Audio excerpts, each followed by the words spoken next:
So according to the Gene Keys, right now we're in Gene Key 60, shadow of limitation, gift of realism, divine expression of justice. In the Tao, according to the Tao, this is the 60th hexagram of limitation.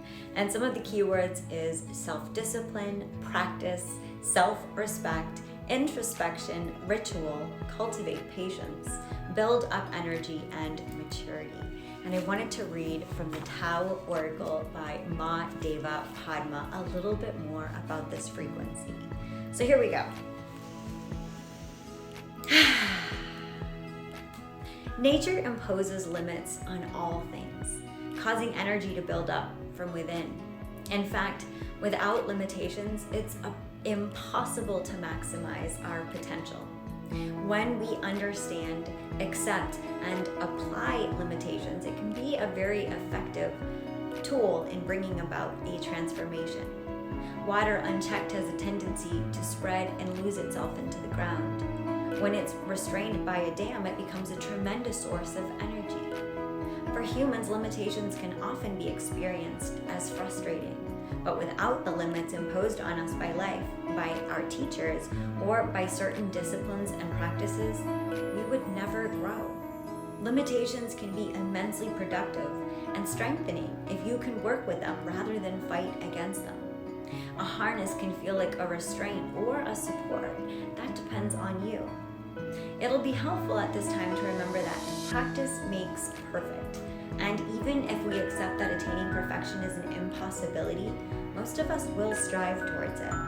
It's through the process of striving that we'll mature, not by actually attaining the object of our striving. And when discipline is willingly taken on, self-imposed rather than endured because of external pressure or coercion, it will nourish our growth and deepen our maturity.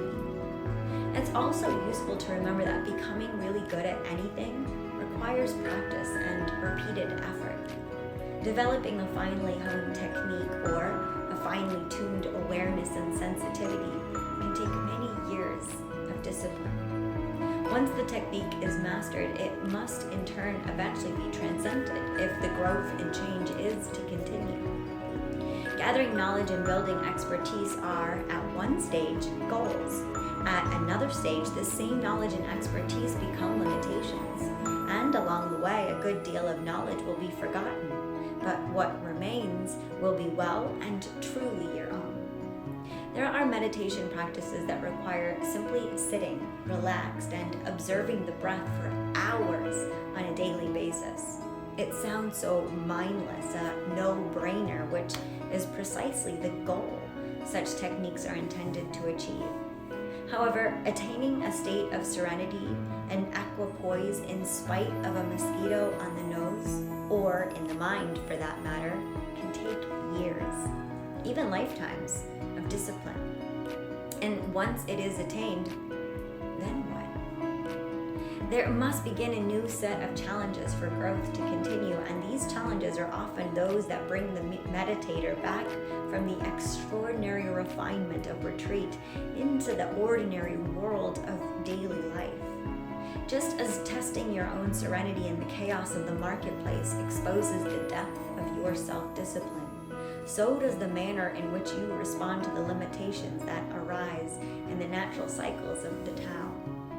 Few things are more indicative of understanding or more revealing of what has been deeply assimilated and absorbed into your being in more relaxed and expansive times. Bottom line, try as you might to avoid the frustration and humiliation of growing pains, but there is nothing you can do about any inner or outer hurdles you might have to face right now.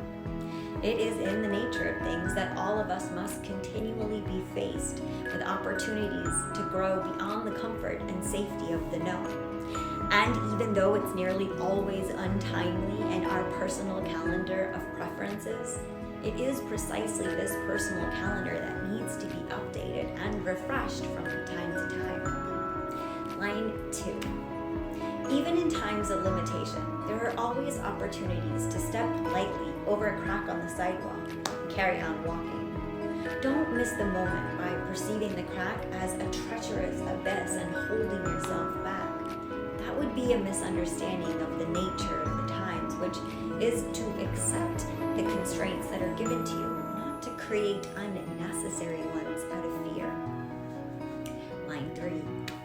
When you've had so much fun the night before that you wake up in the morning with a headache, you can either blame it on the party animal pals or learn something about yourself from the experience.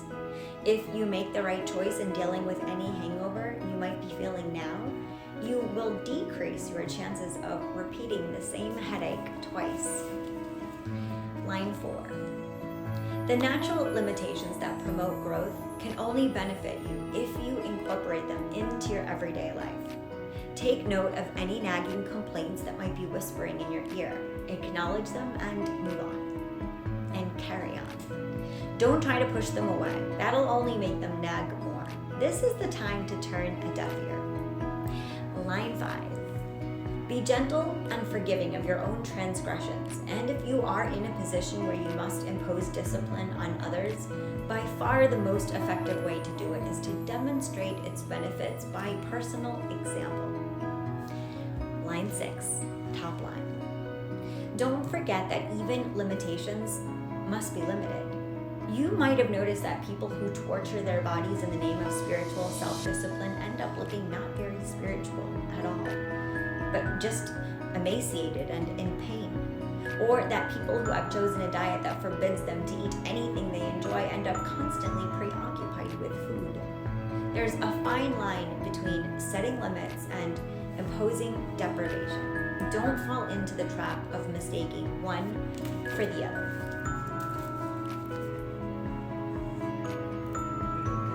This calm, lotus,